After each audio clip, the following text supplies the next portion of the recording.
நான் 2017ல இந்த ஒரு பிசினஸ் என்ட்ராட் மெயின் காரணம் தெரியுமா? Unemployment based on electronics and machines. 2015, 16, 17 அந்த பீரியட்ல பார்த்தீங்கன்னா பேங்க் ஜாப் வந்து பீக். பேங்க் வேலைன்றது ஒரு பெரிய விஷயம்.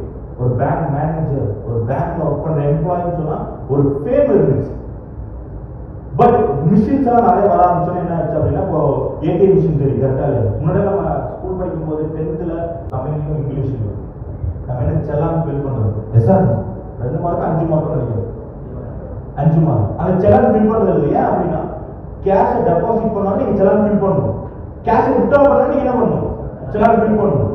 பட் இன்னைக்கு யாரும் செலான் ஃபில் பண்ணி எடுத்துட்டு இருக்காங்களா? கேஷை டெபாசிட் பண்ணிருக்காங்களா? நெவர்.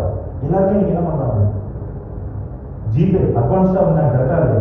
மிஷின்ஸ் அப்ப அதெல்லாம் வரும்போது நிறைய அன்எம்ப்ளாய்மெண்ட் வர ஆரம்பிச்சிச்சு. நான் 2017 இந்த பிசினஸ் என்ட்ராக ஆன்லைனோட ப்ரொபடேஷன் ஸ்டார்ட் அப் ஆயிடுச்சு.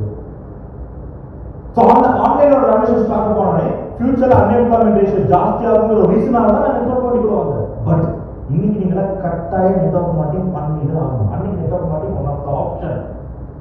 இன்னைக்கு network marketing the one and only option.